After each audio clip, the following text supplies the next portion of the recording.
ബഹുമാന്യ സദസ്സിന് വന്ദനം. എൻ്റെ പേര് ജോഷി എന്നാണ്. തൃശ്ശൂർ ജില്ലയിൽ നിന്നാണ് വരുന്നത്. യാദൃശ്ചികമായി സമ്മേളനം കണ്ടപ്പോൾ കയറിയിരുന്നതാണ്.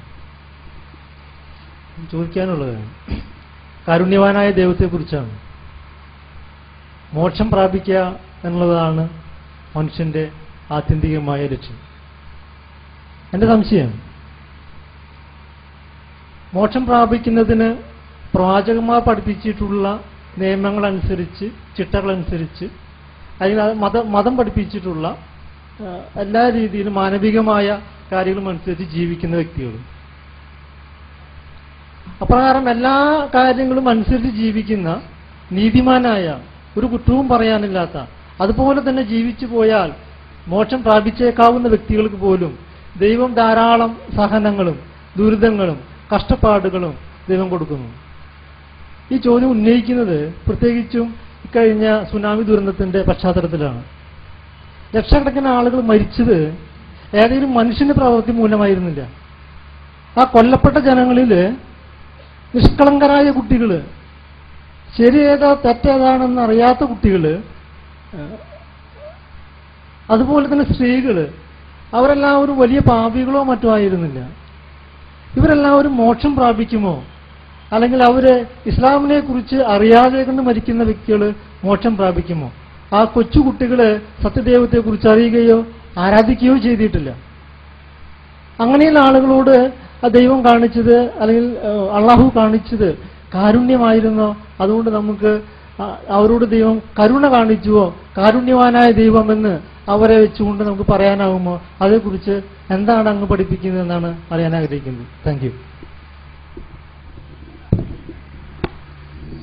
സുഹൃത്ത് ജോഷിയുടെ ചോദ്യം വളരെ പ്രസക്തമായ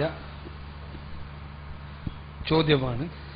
ദൈവകാരുണ്യവുമായി ബന്ധപ്പെട്ടതാണ്. സുനാമിയെപ്പോലെയുള്ള ദുരന്തങ്ങൾ നടക്കുമ്പോൾ ഒരുപാട് ആളുകൾ പ്രയാസപ്പെടുന്നു, പ്രശ്നമുണ്ടാകുന്നു, പീഡനമുണ്ടാകുന്നു, കഷ്ടപ്പാടുകൾ ഉണ്ടാകുന്നു.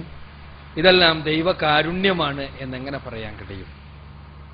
ഈ മരിച്ചുപോയ ആളുകളുടെ മോക്ഷം എങ്ങനെയാണ്? ആദ്യം തന്നെ ഒന്ന് സൂചിപ്പിക്കട്ടെ, വിഷയത്തിൽ നിന്ന് ഒരല്പം വ്യതിചലിച്ചാണെങ്കിലും സുനാമിയെക്കുറിച്ചൊരു പുതിയ പഠനമുണ്ട്. ഉണ്ടായ സുനാമിയെക്കുറിച്ചൊരു പുതിയ പഠനമുണ്ട്. അത് സാമ്രാജ്യത്വത്തിന്റെ ദുഷ്ടമായ ലാക്കാൽ ഉണ്ടായി വന്ന ഒരു പ്രകൃതിയിൽ അടിച്ചേൽപ്പിച്ച ഒരു പ്രതിഭാസമാണ് എന്നും, അത് പസഫിക് സമുദ്രത്തിന്റെ അടിയിൽ ഉണ്ടാക്കിയ ഒരു അറ്റോമിക് എക്സ്പ്ലോഷനോടനുബന്ധമായി ഉണ്ടായി വന്ന പ്രതിഭാസമാണ് എന്നുമുള്ള ഒരു പുതിയ പഠനമുണ്ട്. അത് നമ്മൾ മനസ്സിലാക്കുക. ഇതോട് അനുബന്ധിച്ചാണ് പറയാം. അല്ല, ഞാൻ വിഷയത്തിലേക്ക് വരുന്നുണ്ട്. ഞാനതൊരു പഠനം പറഞ്ഞതാണ്. ഞാൻ പറഞ്ഞു എനിക്ക് വിഷയം മനസ്സിലായി. അതെ, ഞാൻ മനസ്സിലായി. അത് ഞാൻ വിഷയം പറഞ്ഞത് മാത്രമേ ഉള്ളൂ. സൃഷ്ടാവായ തമ്പുരാന്റെ കാരുണ്യത്തെക്കുറിച്ചാണ് പ്രശ്നം. ഒന്നാമത്തെ വശം നമുക്കെടുക്കാം. ഒന്നാമതായി, ഇവിടെ ഒരുപാട് മരണം നടക്കുന്നു, ഒരുപാട് പ്രയാസങ്ങൾ ഉണ്ടാകുന്നു. ഇത് പ്രകൃതി പ്രതിഭാസങ്ങളുമായി ബന്ധപ്പെട്ടാലും അല്ലെങ്കിലുമെല്ലാം, പ്രകൃതി പ്രതിഭാസങ്ങൾ അല്ലെങ്കിൽ ഒരു സുനാമി ഉണ്ടാകുമ്പോൾ അല്ലെങ്കിൽ ഭൂകമ്പം ഉണ്ടാകുമ്പോൾ എല്ലാം തന്നെ ഉണ്ടാകുന്ന ഒരുപാട് മരണമുണ്ട്, പ്രയാസമുണ്ട്. ഇതല്ലാത്ത അവസ്ഥയിലും മരണം എന്നുള്ളതൊരു വസ്തുതയാണ്. രോഗങ്ങൾ വഴി മനുഷ്യൻ മരിക്കുന്നുണ്ട്, വാർദ്ധക്യം വഴി മരിക്കുന്നുണ്ട്. മരണം എന്നത് പ്രയാസകരമായൊരു സത്യമാണ് എന്നുള്ളത് നമ്മൾ അറിയുന്നു. ഈ സുനാമി ഉണ്ടായിട്ടില്ലായിരുന്നുവെങ്കിലും, ഭൂകമ്പം ഉണ്ടായിട്ടില്ലായിരുന്നുവെങ്കിലും അതിൽ മരിച്ച ആളുകൾ ഇന്നല്ലെങ്കിൽ നാളെ മരണപ്പെടും. അപ്പോൾ മരണം എന്നുള്ളത് ഒരു യാഥാർത്ഥ്യമാണ് എന്ന് നാം മനസ്സിലാക്കുക. ഇനി ഈ പ്രപഞ്ചത്തിൽ ഇതേപോലെ, പ്രത്യേകിച്ച് ഭൂമിയിൽ ഇതേപോലെയുള്ള പ്രകൃതി പ്രതിഭാസങ്ങൾ, നമുക്ക് പ്രയാസകരമായി തോന്നുന്ന പ്രകൃതി പ്രതിഭാസങ്ങളുണ്ട്.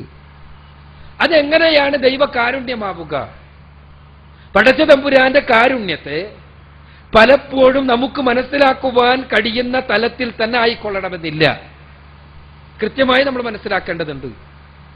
എനിക്ക് ശക്തമായ തലവേദനയാണ്, ശക്തമായ തലവേദനയാൽ പ്രയാസപ്പെടുന്ന സമയത്ത് ഞാൻ പറയുന്നു, ദൈവം തമ്പുരാൻ കാരുണ്യവാനായ പടച്ചവൻ ഇത്ര വലിയ ശപിക്കപ്പെട്ട തലവേദന എനിക്ക് നൽകിയോ? ആ തലവേദനയെക്കുറിച്ച് തലവേദന മാറ്റാൻ വേണ്ടി മാറുന്നതിനെ ഡോക്ടറുടെ അടുത്ത് പോകുന്നു.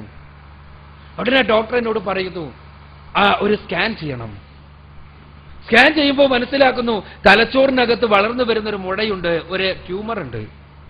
ഇപ്പോൾ തന്നെ അത് മനസ്സിലായത് കൊണ്ട് രക്ഷപ്പെട്ടു. അത് ഉടനെ നീക്കം ചെയ്താൽ മതി, കുറച്ചുകൂടി വളർന്നിരുന്നെങ്കിൽ പ്രശ്നമാകുമായിരുന്നു. അപ്പോൾ ഞാൻ അറിയുന്നു എനിക്കുണ്ടായ തലവേദന ഒരു അനുഗ്രഹമായിരുന്നു എന്ന്. ഞാൻ പറയുന്നത് ആ തലവേദനയുടെ കാരണം അറിയുന്നത് വരെ, യഥാർത്ഥത്തിലുള്ള കാരണം അറിയുന്നത് വരെ ഈ തലവേദന എന്റെ ഈ ശരീരത്തിൽ അതൊരു ശാപമായി, പ്രയാസമായി എനിക്ക് തോന്നുന്നു. അതേസമയം അത് കാരണം അറിയുമ്പോൾ എനിക്ക് തന്നെ മനസ്സിലാകുന്നു അതെനിക്കൊരു അനുഗ്രഹമായിരുന്നു എന്ന്. പടച്ച തമ്പുരാന്റെ കാരുണ്യത്തിന്റെ ഭാഗമായി ഉള്ള ജൈവ സംവിധാനത്തിൽ ഉണ്ടായ ഒരു സിഗ്നലായിരുന്നു എന്റെ തലവേദന എന്ന് എനിക്ക് മനസ്സിലാകുന്നു. ഇതേപോലെ തന്നെ സൃഷ്ടികർത്താവായ തമ്പുരാന്റെ കാരുണ്യം അത് ഈ സൃഷ്ടിപ്രപഞ്ചത്തിൽ നിലീനമാണ് എന്നുള്ളതാണ് പരിശുദ്ധ ഖുർആൻ പഠിപ്പിക്കുന്നത്. ആ കാരുണ്യം നമ്മുടെ അനുഭവത്തിൽ ചിലപ്പോൾ നമുക്ക് കാരുണ്യമായി അനുഭവപ്പെട്ടേക്കാം, നേർക്ക് നേരെ തന്നെ നമുക്ക് കാരുണ്യമാണ് എന്ന് മനസ്സിലായേക്കാം. അതല്ലെങ്കിൽ നമുക്ക് കാരുണ്യമാണ് എന്ന് മനസ്സിലാക്കാൻ കഴിയാത്തവയുണ്ടാകാം. ആത്യന്തികമായി അതും പടച്ച തമ്പുരാന്റെ കാരുണ്യത്തിന്റെ ഭാഗം തന്നെയാണ് എന്നുള്ളതാണ് പരിശുദ്ധ ഖുർആൻ പഠിപ്പിക്കുന്നത്, ഇസ്ലാം പഠിപ്പിക്കുന്നത്. എന്തുകൊണ്ട് എന്ന് നമുക്ക് മനസ്സിലാക്കാൻ പറ്റാത്ത പലതും ഉണ്ടാകാം എന്നർത്ഥം. എന്തുകൊണ്ട് എന്ന് മനസ്സിലാക്കാൻ പറ്റാത്ത പലതും ഉണ്ടാകാം. ഇന്ന് നമുക്കറിയാമല്ലോ, നമ്മുടെ ഭൂമിക്കടിയിൽ നമ്മുടെ ഊർജത്തിന്റെ ഇന്നത്തെ സ്രോതസ്സായി വർത്തിക്കുന്ന പെട്രോളിയം ഉൽപ്പന്നങ്ങൾ ഏതോ കാലഘട്ടത്തിലെ പ്രകൃതി ദുരന്തങ്ങളുടെ ബാക്കി പത്രപാടി എന്ന് ഇന്ന് നമ്മൾ അറിയുന്നു. ഇത് പടച്ച തമ്പുരാന്റെ ഒരു പ്രവർത്തന, അവന്റെ സൃഷ്ടി വ്യവസ്ഥയുടെ ഭാഗമാണ് എന്ന് നമ്മൾ അറിയുന്നു. അവിടെയെല്ലാം നമ്മൾ മനസ്സിലാക്കേണ്ട ഒരു അടിസ്ഥാനപരമായ കാര്യമുണ്ട്. അതെന്താണ്? ഏത് സമയത്ത് സുനാമി ഉണ്ടെങ്കിലും ഇല്ലെങ്കിലും, ഭൂകമ്പമുണ്ടായാലും ഇല്ലെങ്കിലും, നമ്മുടെ ഏത് പ്രവർത്തനത്തോടൊപ്പവും നമുക്ക് മരണമെന്നുള്ള പച്ചയായ യാഥാർത്ഥ്യത്തെ അഭിമുഖീകരിക്കേണ്ട അവസ്ഥാവിശേഷം ഉണ്ടാകാം. അത് യുവാവോ വൃദ്ധനോ എന്ന വ്യത്യാസമില്ല. നമ്മൾ പലപ്പോഴും പറയും മരണമെന്നുള്ളത് ഒരു യുവാവ് മരണത്തെ ആശ്ലേഷിക്കുമ്പോൾ അല്ലെങ്കിൽ മരണം കണ്ടുമുട്ടുമ്പോൾ അകാല ചരമം എന്ന് പറയും. മരണത്തിന് കാലമുണ്ടോ? നമുക്കറിയില്ല. നമുക്കാർക്കും ഡേറ്റ് ഓഫ് ബർത്ത് അറിയുന്നത് പോലെ ഡേറ്റ് ഓഫ് ഡെത്ത് അറിയില്ല. മരണം ഇതൊന്നുമില്ലെങ്കിലും നമ്മളുണ്ടാക്കിയ നമ്മുടെ വാഹനത്തിൽ സംഭവിക്കാവുന്നത്, മരണം ഇതൊന്നുമില്ലെങ്കിലും എന്തെങ്കിലും അപകടത്തിൽ സംഭവിക്കാവുന്നത്, മരണം ഇതൊന്നുമില്ലെങ്കിലും എന്തൊരു രോഗത്തിൽ സംഭവിക്കാവുന്നത്. ഞാൻ പറയുന്നത് ഈ മരണം എന്നുള്ളതൊരു വൈയക്തിക പ്രതിഭാസമാണ്. ആ വൈയക്തിക പ്രതിഭാസത്തെക്കുറിച്ച് ഒരു വ്യക്തി എന്നുള്ള നിലക്ക് സുനാമിയിൽ അകപ്പെട്ടയാളായിരുന്നാലും അതല്ലാത്തയാളാണെങ്കിലും ഓരോരുത്തരും എല്ലായ്പ്പോഴും ബോധവാന്മാരാകേണ്ടതാണ്. ഇപ്പോൾ ഇവിടെ ഒരു ഭൂകമ്പം ഉണ്ടായാൽ ചിലപ്പോൾ നമ്മൾ എല്ലാവരും മരണപ്പെടും. ഇല്ലെങ്കിലും ചിലപ്പോൾ ഒരു വാഹനാപകടത്തിൽ നമ്മൾ ആരെങ്കിലും തിരിച്ചു പോകുമ്പോൾ നമ്മൾ മരണപ്പെടാം. രോഗമുണ്ടായി നമ്മൾ മരണപ്പെടാം. ഞാൻ പറയുന്നത് മരണമെന്നുള്ളത് ഒരു വൈയക്തിക യാഥാർത്ഥ്യമാണ്. ആ യാഥാർത്ഥ്യത്തെക്കുറിച്ച് ഓരോരുത്തരും എപ്പോഴും ബോധവാന്മാരാകേണ്ടതാണ്.